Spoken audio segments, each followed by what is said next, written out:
Hello there and welcome to Radio EastMed. I am your host, Ertan Karpazli, the Editor-in-Chief, and I'd like to welcome you all to my first podcast as the Editor-in-Chief of Radio EastMed. We're a brand new platform. We just launched in January 2020 to mark the new decade. And we're a brand new platform that just aims to bring you the latest breaking news and geopolitical analysis of the Eastern Mediterranean.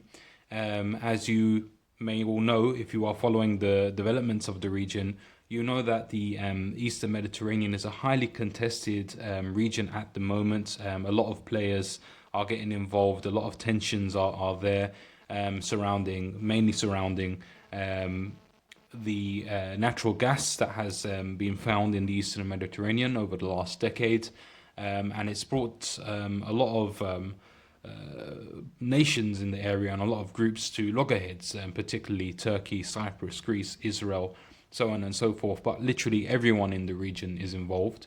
Appropriately, we've decided to launch this platform to kind of give you all an insight as to what is actually going on in the region.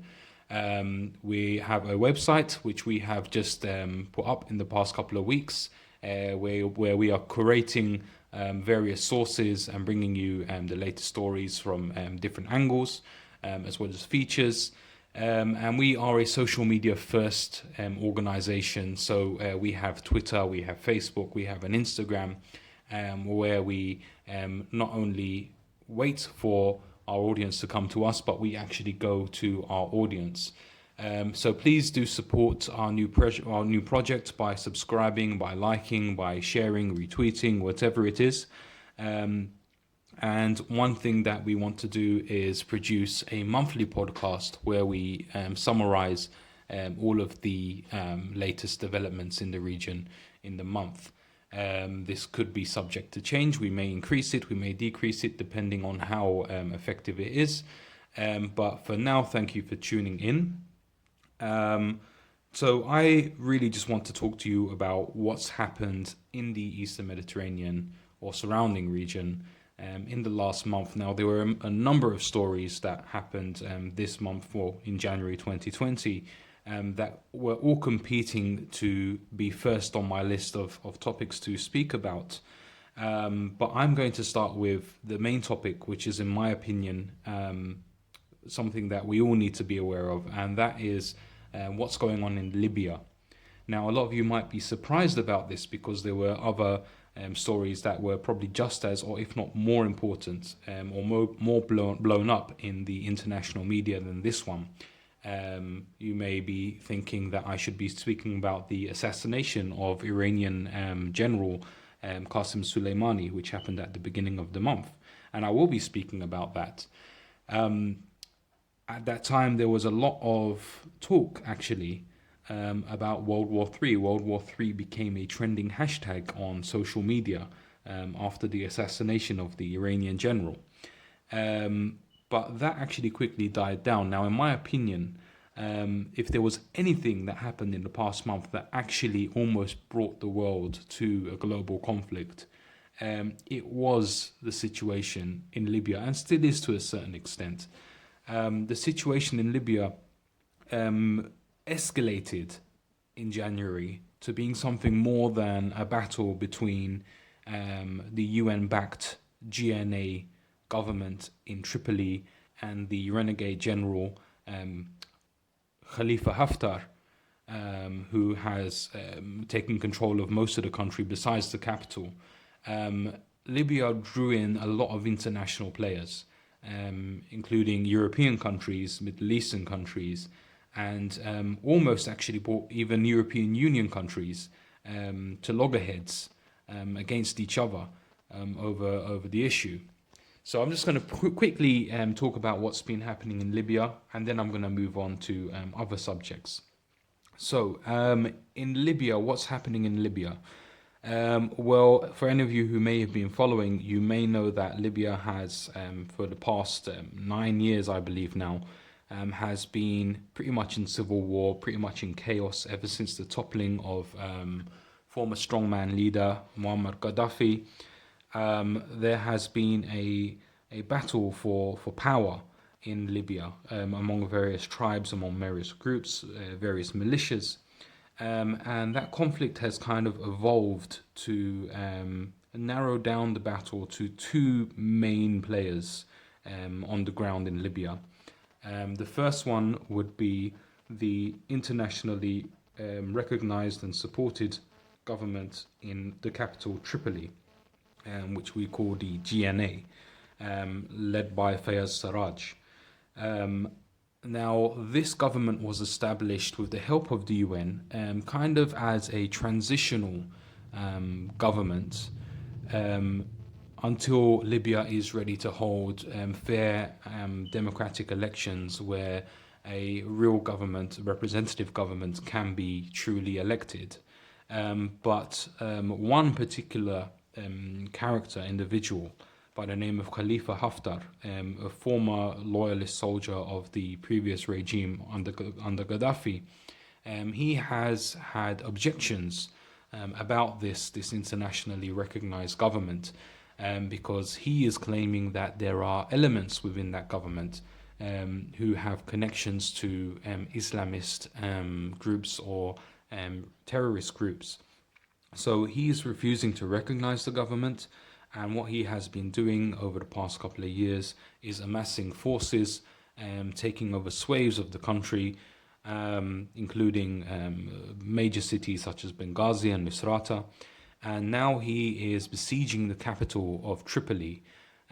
He's been besieging it actually for many months, but his progress has been stalled by a number of ceasefires that have been put in place. But recently, I believe it was in December, he announced that he was going to renew his bid to take over the capital and thus establish himself as the sole authority in Libya. Now, Khalifa Haftar, we have to give it to him, he is also quite a popular general. He has the backing of many people, but where Khalifa Haftar falls short in his bid for supremacy is his legitimacy. Now, the UN, the international community, have backed the GNA government in Tripoli, but the situation in Libya is evolving in such a way that many major countries, including European Union countries, are actually backing Khalifa Haftar in his bid to take over Libya. So the Libyan conflict has brought in a lot of players from a lot of different places. Now, what we're finding at the moment is among the supporters of the UN-backed government, we have Turkey. We also have Turkey's allies Qatar in the Middle East, and Algeria, to a certain extent, are also supporting the UN-backed government in Tripoli. However, on the other side, we have Egypt, the United Arab Emirates, and Saudi Arabia are very openly supporting Khalifa Haftar to take over the country.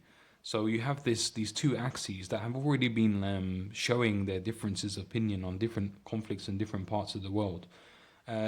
These groups are now actually at loggerheads in Libya. And in terms of European Union countries, we have a very interesting standoff that has been taking place between France and Italy.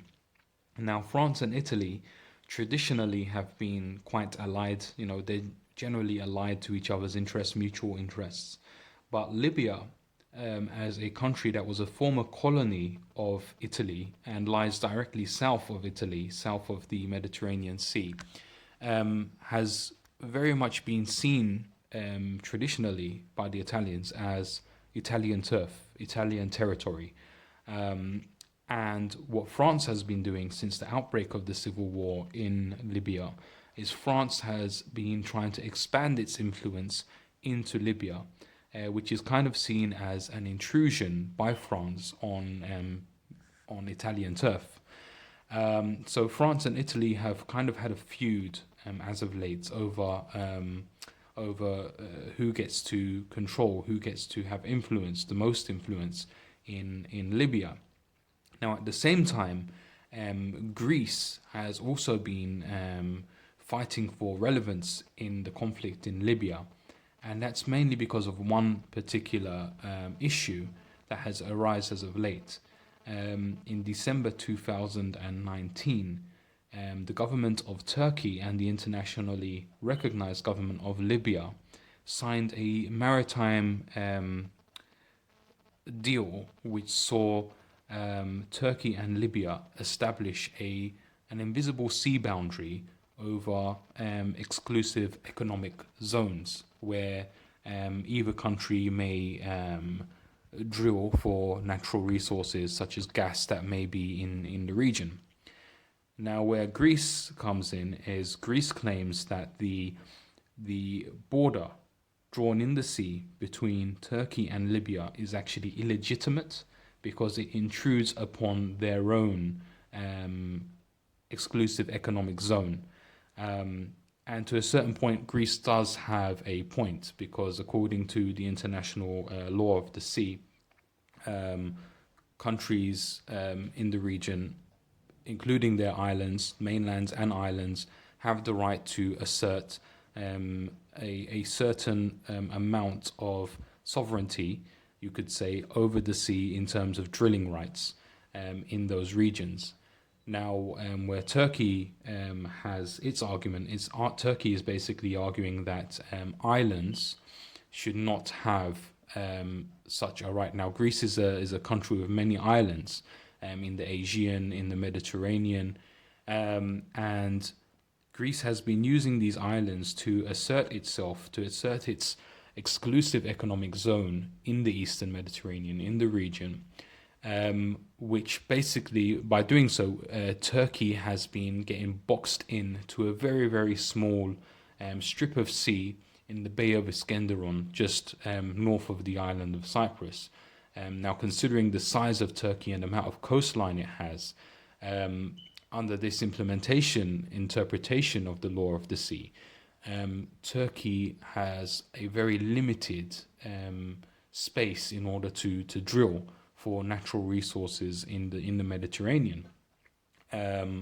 So Turkey is actually in turn trying to assert itself, trying to deny that such islands have a right to assert, a certain amount of space of sea territory. So Turkey has, in a way, bypassed Greece to make this deal with Libya. So Greece feels that this deal between Turkey and Libya is illegitimate, and Greece has launched its complaints, obviously, with international courts. And Greece is calling for EU sanctions, actually, against Turkey. They've actually got a lot of supporters in the EU who have reiterated Greece's call that this deal between Turkey and Libya is illegitimate. Mainly France. Actually, France has been very active in its support for Greece in this dispute. And in fact, France has just a couple of days ago announced that they will be sending warships into the Eastern Mediterranean to counter any Turkish drilling ships that are allegedly intruding into Greece's exclusive economic zone.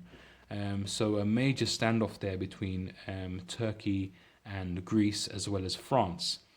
Now, why is all of this important now? Now, the reason why all of this dispute is happening now is because there is a project in the pipeline, mind my pun there. There is a project in the pipeline to actually build a pipeline that connects the Eastern Mediterranean to Europe. Now, this pipeline, according to plans, is going to connect Egypt and Israel with Cyprus, and then that pipeline is going to extend to the island of Crete, which belongs to Greece, and from there it will go to Italy, and from Italy it will pump gas from the Eastern Mediterranean into the Western European market.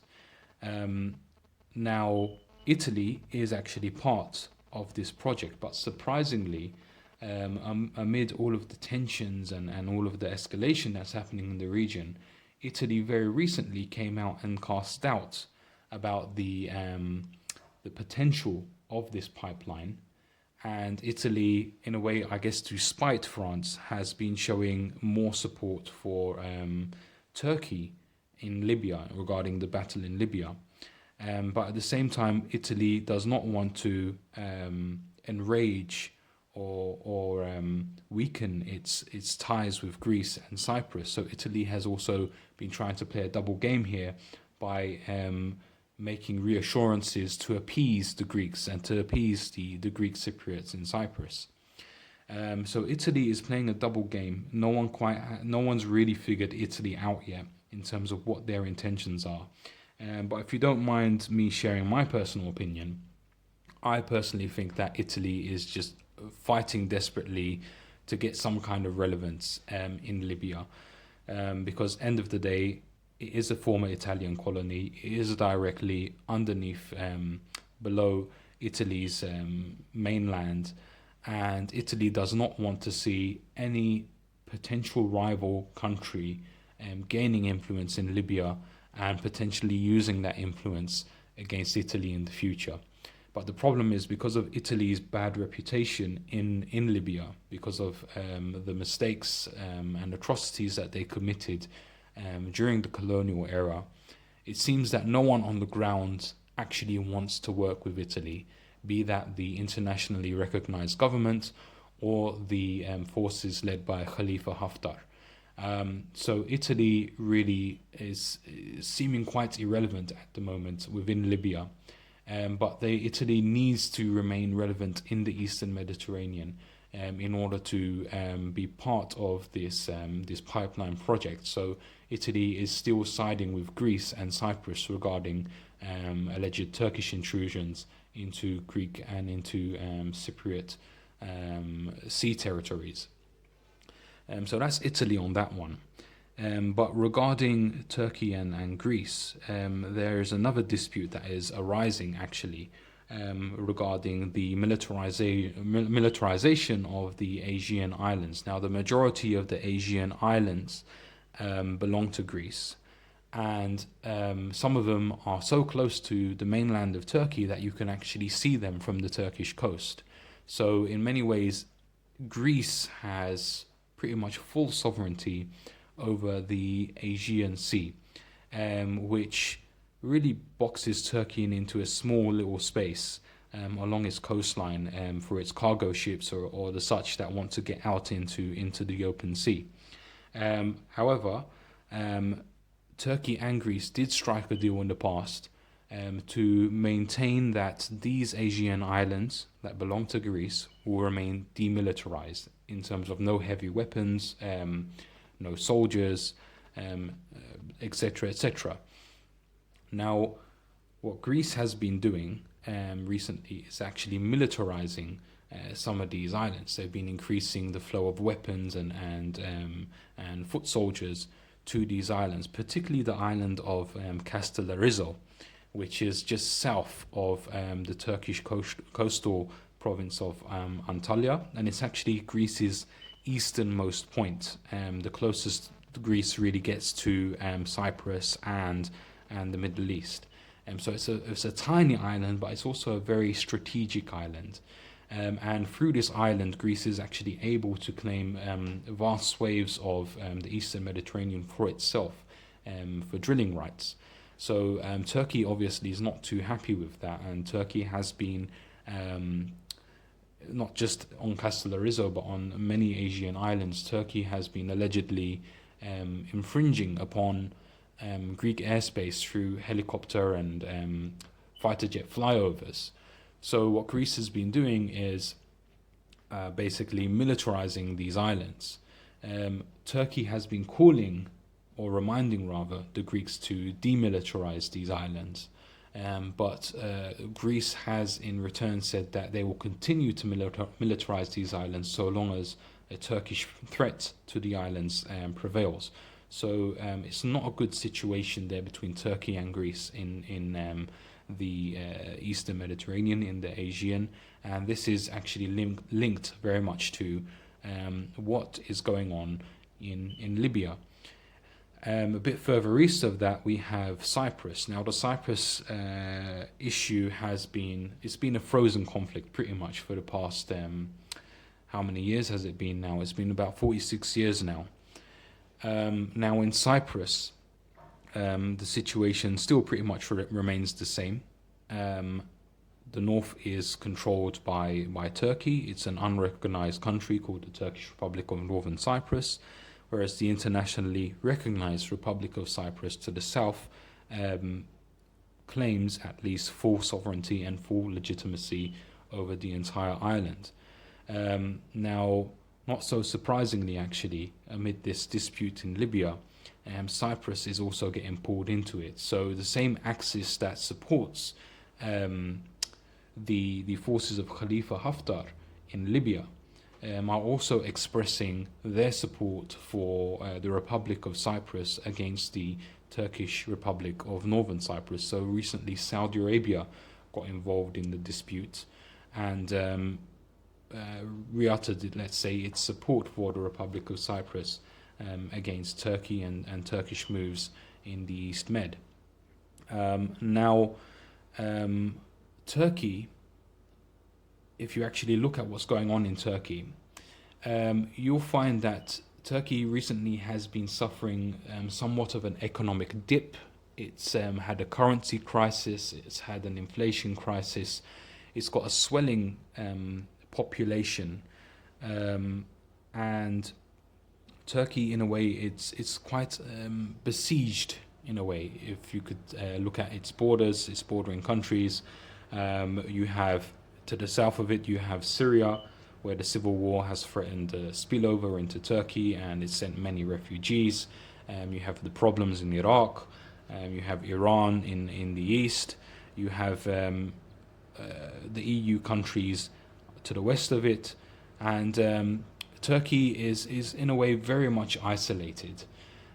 So Turkey needs to get out of this isolation, because the longer Turkey remains this isolated, the longer Turkey remains blocked within its own borders, let's say, the longer its economic problems are going to just prolong, the longer it's going to have to continue to give concessions. Now, Turkey is a very proud country. Turkey is not used to giving concessions. It has a long and rich history under the Ottoman Empire, where they controlled the entire Eastern Mediterranean from their capital in Istanbul, as well as the Balkans, and at least half of the Black Sea for centuries. So Turkey's pride, in a way, is very hurt, and Turkey is looking to reassert itself as a player in the region. And it really has no choice, to be honest with you, because if Turkey does not start to assert itself upon the region, Turkey is just going to gradually continue on this decline, this slippery slope, until there's no turning back. So Turkey, in a way, is fulfilling its destiny by asserting itself in places such as northern Syria, now Libya and Cyprus. So that's where Turkey stands on the situation. But at the same time, there are many countries that know Turkey's potential to change the game if it was left alone to do this. So this is why so many countries are very assertive, be they European countries or Middle Eastern countries. They're very assertive to make sure that Turkey does not fulfill its aim of expanding outside of its given region. They fear for the consequences of what could happen to them and the concessions they may need to give if they allow Turkey to do this. So there is a battle going on, and I believe that this battle will escalate. Now, Turkey has been able to only, I believe, Turkey's only been able to assert itself this much because of support from Russia. Now, I don't believe that Turkey would have been able to put troops in Tripoli to support the besieged internationally recognized government without Russia's backing. Now, Russia's got its own intention, its own game that it's playing in the region.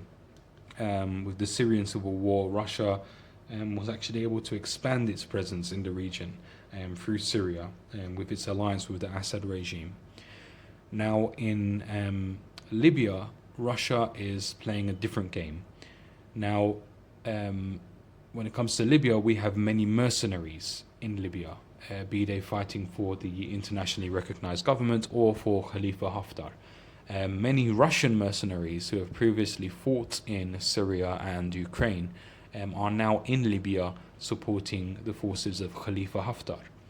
But Russia as a state is trying to play more of a mediatory role between Khalifa Haftar and the internationally recognized government in order to maintain a certain level of soft power, you could say, in Libya regarding any new status quo that may arise after the conflict. So Turkey has gone in with Russia's blessings, I believe, to get what it can out of Libya. And without Russia's blessings, I don't believe Turkey would have had the strength to do that. However, I do believe that the Russian support for Turkey in the Eastern Mediterranean does come with strings attached. Now, as I mentioned earlier, the whole Eastern Mediterranean issue and what's going on in Libya is all about this pipeline from the Eastern Mediterranean to Europe. Now, this pipeline actually is a direct competitor to Russian gas that is exported to Europe. Now, the majority of the Russian economy depends on exporting gas to Europe. So, basically, I believe that Russia is helping Turkey to expand in the Eastern Mediterranean, but in return, what Turkey will need to guarantee for Russia is that if Turkey becomes a sovereign power, let's say a superstate in the Eastern Mediterranean, they need to make sure that this gas pipeline doesn't happen. So I don't really believe that Turkey is, for the time being, really interested in exploiting the gas of the Eastern Mediterranean as much as they are interested in sabotaging the plan to export gas from the Eastern Mediterranean to Western Europe. So that's my stance on that one. But there has been a crack, let's say, in the relations between Turkey and Russia elsewhere, especially Syria. Now, before I get into that, I just want to quickly talk about the biggest headline story of the month of January, and that was the assassination of Qassem Suleimani. Now, I don't really have too much to say about that one. Now, Qassem Suleimani, for those of you who don't know, he was the head of the Quds Force, which is a branch of the Iranian's official Revolutionary Guard, their official army. And the Quds Force was basically in charge of Iran's external operations, military operations, be that in Iraq, be that in Syria, be that in Lebanon. And Qassem Suleimani was the head of this force. So Qassem Suleimani and his Quds Force have been the driving power behind pro-Iranian and pro-Shia militias in the region. So in Iraq, for example, the Quds Force mobilized the Popular Mobilization Forces, which is a pro-Shia, pro-Iraqi government and pro-Iranian militia against ISIS. And they were quite successful. In many occasions, they actually cooperated with the US in ridding ISIS from areas such as Tikrit in central Iraq. In Syria, the Quds Force has been working with the Lebanese Hezbollah militia to support the regime of Bashar al-Assad against Syrian rebels in the civil war there. And obviously you got Hezbollah, which is based in Lebanon, has expanded outside of Lebanon into Syria to support this pro-Shia, this pro-Iranian axis in the Middle East, which is a direct threat to countries such as Israel, which is very worried about Iran's expanding influence in the Middle East, as well as many pro-Western countries and the West itself, who have interests in the Middle East and are worried about Iran's growing influence in the region. So the assassination of Qassem Suleimani did actually raise many eyebrows. A lot of people were saying that it was the official beginning of World War III. I personally always doubted that. And when Iran actually responded to the US assassination of their top general by firing ballistic missiles into Iraq, aimed at US military bases, I called it a bluff personally, and I believe I was right. So Iran did respond. They fired these ballistic missiles. A lot of the missiles exploded just outside of the US bases, and from what we know, there were no casualties, whether they be US military personnel or civilians in the area. Now, I believe if Iran really wanted to cause damage to US assets in the Middle East, they could have. They would not have missed their targets. But Iran knows that they would not be able to deal with the blowback of that. So they put on a show, basically, for their people, to show their people that, hey, look, we're not taking crap from anyone. And Iran responded, and they're probably telling their people back home that, hey, look, we killed this many Americans and we destroyed this many bases. Don't believe what the American media is saying. They're just trying to cover it up. This is the propaganda that they're feeding to their people in Iran. Meanwhile, the US, I believe they gave Iran the opportunity to make that response in order to satisfy the demands of their people, knowing that Iran would not actually intentionally cause any damage to US assets, because the US knows that Iran does not really want a direct conflict with the US. Iran does not want a direct conflict in the Middle East. They don't want to get involved. They probably wouldn't win that conflict, and they know that. The US knows that. Everyone knows that. So the US kind of just gave Iran that leeway to make that response to satisfy their people, and then from that point on, it's just going to be a de-escalation process. And I believe we're seeing that de-escalation process right now. However, regarding indirect Iranian operations in the region, that's still ongoing. But we can safely say that the assassination of Qassem Suleimani, it has kind of slowed the momentum, let's say, of Iranian operations in the Middle East. And that is going to suit countries like Israel just fine, who are going to take advantage of that opportunity to beat back some of its opponents in the region, isolate groups like Hamas, who enjoy a lot of support from Iran, and let's say expand or cement their position in the Eastern Mediterranean. Now, regarding Syria, before I get into what's happening in Israel, regarding Syria, the Syrian regime has been making advances into the Idlib province. Now, the Idlib province is pretty much the last rebel-held province in Syria that is only held by Syrian rebels, as well as other factions such as, HTS, which is allegedly linked to Al-Qaeda. Now, in this province, unlike other places such as northern Aleppo or Afrin, have not come under the control of Turkish forces or Turkish-backed forces, simply because the people in Idlib, mainly HTS, have rejected Turkish calls to yield to Turkey's foot soldiers and come under their protection. Idlib wants to stand it alone. Idlib wants to fight alone against the Assad regime, and Turkey does not want to get involved into a province where they're quite frankly not welcomed by the local people, unlike Afrin or northern Aleppo.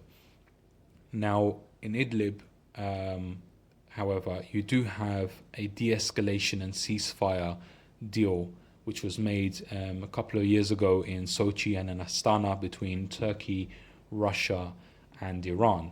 Now, according to that deal, Russian forces protect the perimeter, the outside of the Idlib province, whereas Turkish forces protect the inside. They have an inner perimeter around Idlib province to make sure that there are no direct clashes between rebel forces and the Assad regime, which could potentially lead to the deaths and bloodshed of up to about 4 million civilians who are living in Idlib.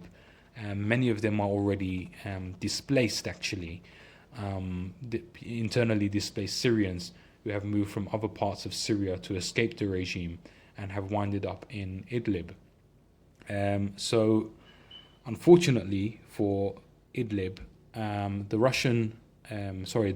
Syrian regime have, let's say, they've intensified their efforts to take back the province in breach of this previous deal.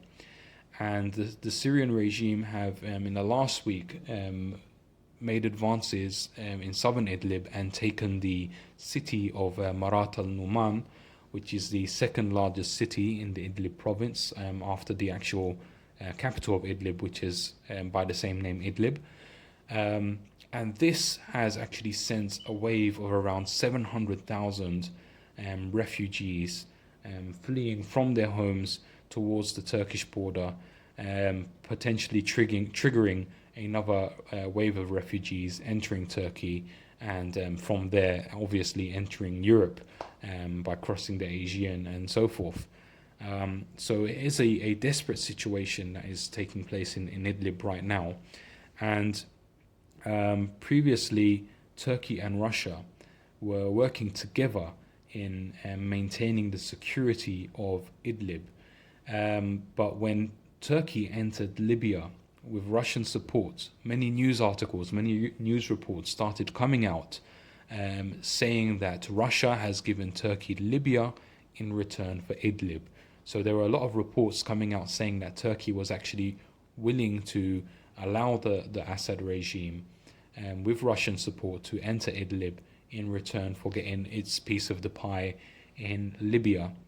Now, those were news reports, but from what we're seeing, this is not actually the case, because President Recep Tayyip Erdogan of Turkey came out in the past couple of days and made a threat and actually bemoaned Russia's influence and Russia's actions in Idlib and its support of the Syrian regime. Turkey basically accused Russia of breaching, of violating the agreements of Sochi and Astana. And Turkey said that if the Syrian regime continues to make advances into Idlib, then Turkey will respond in kind and open a new front against the Syrian regime elsewhere in Syria. And we've actually seen that already today, on the 1st of February, that Turkish-backed rebel forces in northern Aleppo have opened a new front in Tanaf, in an area just north of Aleppo, against the Syrian regime forces. So it seems that Turkish-Russian alliance is showing cracks, is starting to break, and if that continues, and if Russia and Turkey wind up going their separate ways, Turkey may find itself not only alone in northern Syria, but also alone in Libya, which will be a very dangerous situation for Turkey. Russia has basically made it very clear that, hey, we're allies for the time being because we have mutual interests, but I'm in charge. That's what Russia's saying, and Turkey is not accepting of that agreement. Turkey wants to assert itself as an equal partner in that alliance. While all that is going on, there is actually an economic crisis which is taking place in Syria, a currency crisis. And this may actually be the driving force behind the Assad regime's attempts to reassert its dominance over the rest of the country. Now, still, a lot of the country is not in the control of the Assad regime, and predominantly it's oil fields, which most of them lie on the east of the Euphrates River, around Deir ez-Zor. They are under the control of the Syrian Democratic Forces, a US-backed militia linked to the PKK in eastern Syria. So basically what we're seeing here is that until there is a sovereign power in Syria that controls the whole of Syria, any power that lays west of the Euphrates that doesn't have access to those oil fields cannot survive economically, at least not without the some kind of outside help.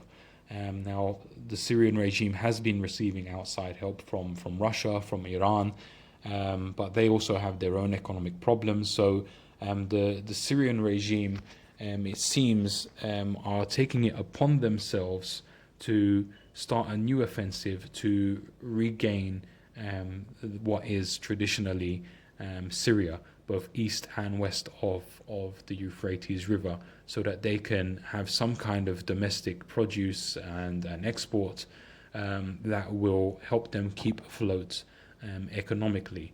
So I don't think that the Syrian regime is going to step back from this advance.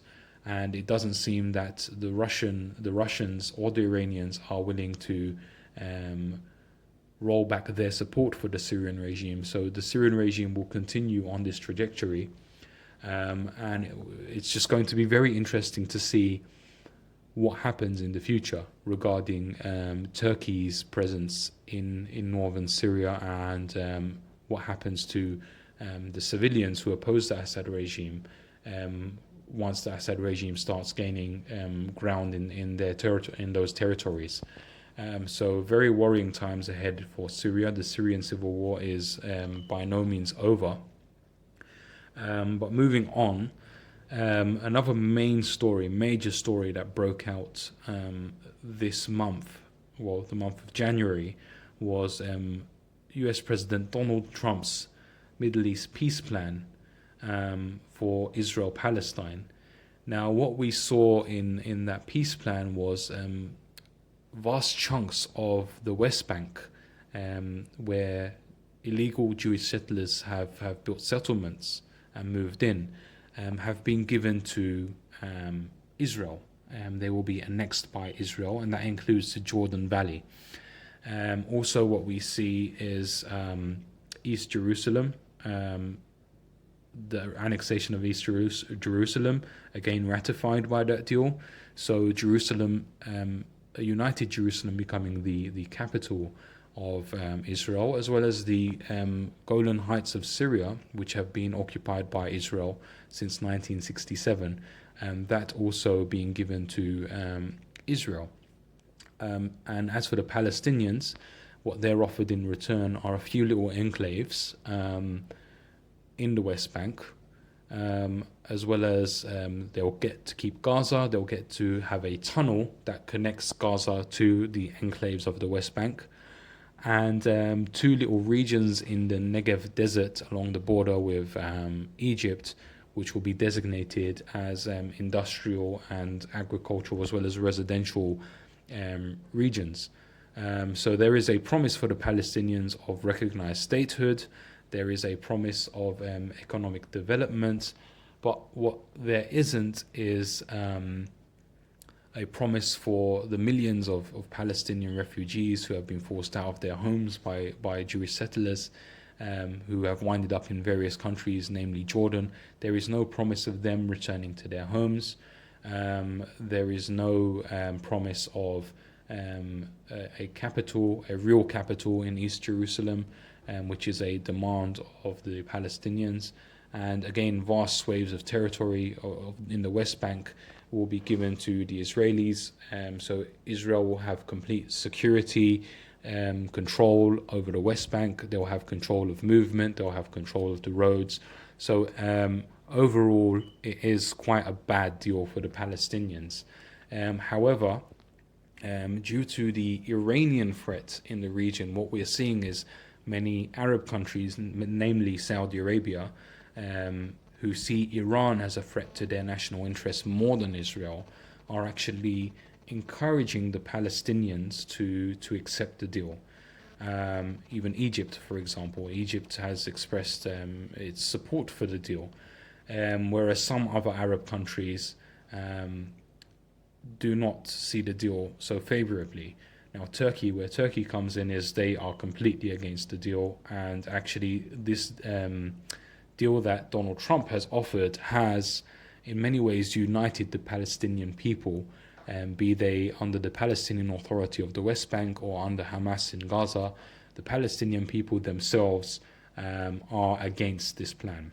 They have rejected the plan. They say it's a plan. The plan basically seems like it was just drawn up completely by the Israelis, and they've actually cancelled the Oslo Accords of 1995, which set the agenda for peace talks and negotiations and regarding a two-state solution. So that's off the table now. But all of this is happening in the lead up to Israeli elections, I believe on the 2nd of March. Now, on Sunday, that's tomorrow, the Israeli parliament is going to be voting on the annexation of the West Bank. So I believe that this is basically Prime Minister Benjamin Netanyahu trying to score points with his constituencies, with his voters, ahead of the elections, to say that, hey, look, I am making moves to annex the West Bank. It's a move to appease the far right. And also Netanyahu, as he enters these elections, he has actually recently been indicted for charges of bribery and corruption. So that's ongoing. So what Netanyahu really is doing here is he's trying to distract the attention away from his corruption and bribery case and shift focus to a more populist narrative that will be beneficial for him and gain him votes in the run-up to the Israeli national elections. But where it goes from there, I'm not too sure. Jared Kushner, who is a supporter of this plan, in fact, many people believe that he was the brains behind the plan. He's the son-in-law of Donald Trump, for those of you who don't know. He is encouraging the Israelis to hold off the vote for the annexation of the West Bank until after the elections.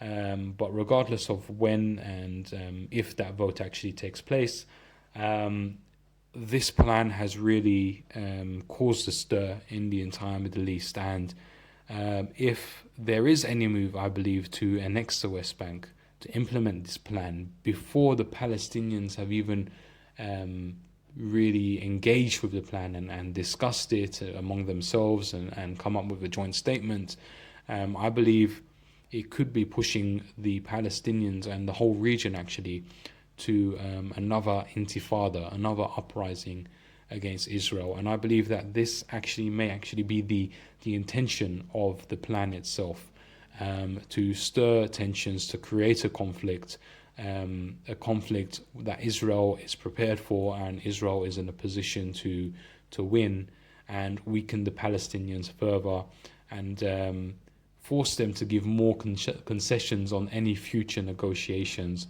that are that may take place in the future regarding a power sharing deal. Now in Lebanon, I'm going to start rounding this up slightly. Now, Lebanon actually witnessed somewhat of a revolution in the past month. After many months of chaos and crisis, the Lebanese people have been protesting against corruption, against poverty, and after all of that, Lebanon finally put together a new government led by Prime Minister Hassan Diab. And this is a government that gives leeway, has the support of the political factions related to Hezbollah in the country.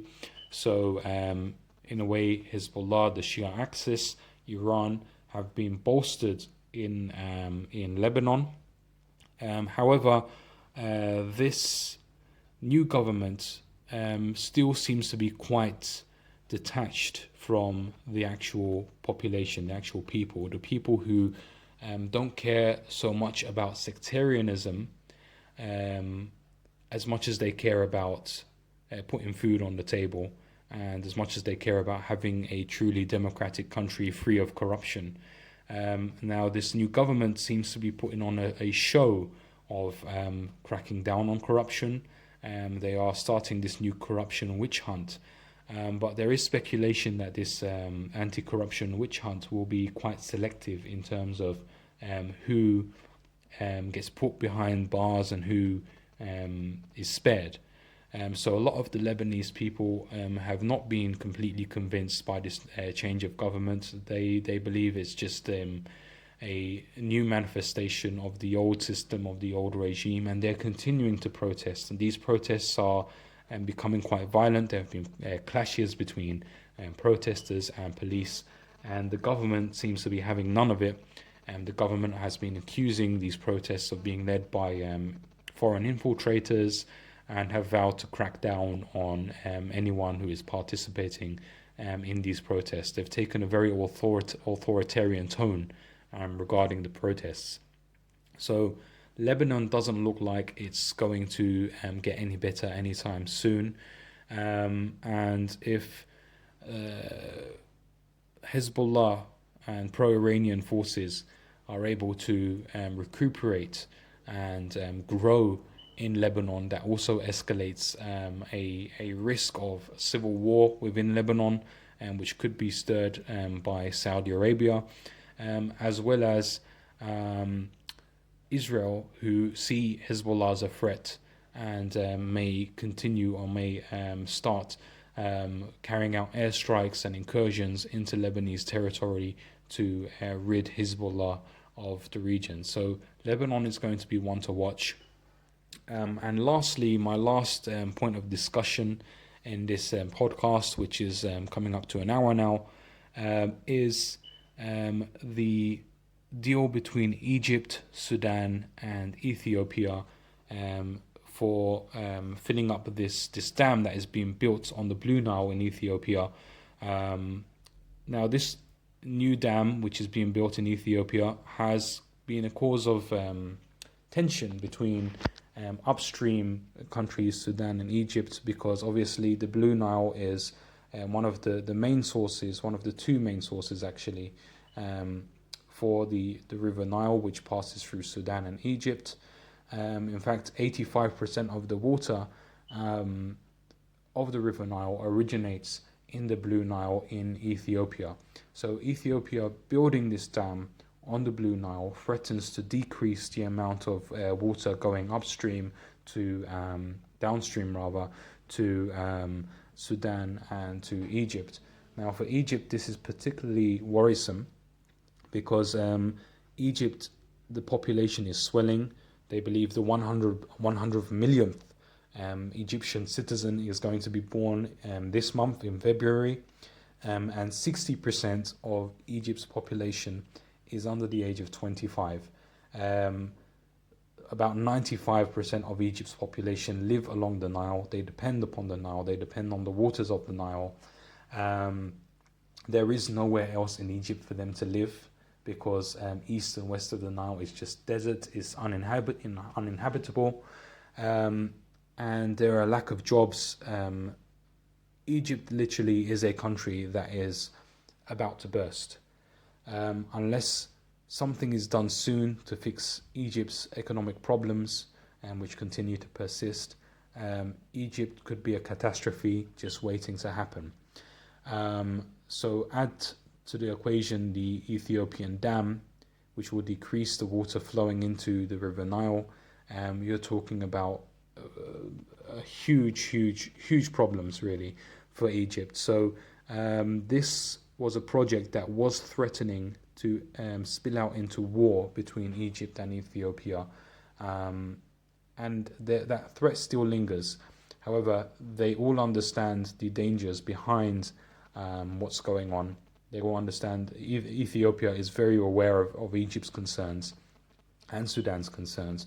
So these three countries have been meeting for many years to discuss ways in which this dam can be mutually beneficent for all people of all countries. And they have today announced a deal to start filling up that dam with water. So that's something that's ongoing. It's something that has been sidelined very much over the past couple of years due to bigger stories that are happening, but it's something that we need to keep an eye on, because if this issue is neglected, it could cause many problems for many people. Egypt right now is actually constructing a new administrative capital just east of Cairo, in what is traditionally what's really a desert actually. So it's a bit of an artificial one, something like you would find in Dubai or Abu Dhabi, and actually Abu Dhabi is going to be helping in constructing this city. It's going to be a city, from what I understand, only the very rich elite of Egypt will be able to live in there, so not much is going to change for the poorer people of Cairo. But we'll see what happens. Egypt's going to be an interesting one to watch, and in the future, Egypt will either be directly involved in conflicts because they're such as Turkey, and because they are very much suffering from the same problems, from the same situation, or Egypt may have to be kept dormant through international investments going into the country to make sure that all of the people of Egypt have all of their needs met. Because if it continues down this trajectory where there are a lot of poor people, young people with no hope, with no future, Egypt could very easily just implode and see the rise of uncontrollable groups, terrorist groups, that could spread to the region. So that has been my first podcast, just summing up the month of January 2020 for you all. I'm Ertan Karpazli, the Editor-in-Chief, and this is Radio EastMed. Thank you very much for listening.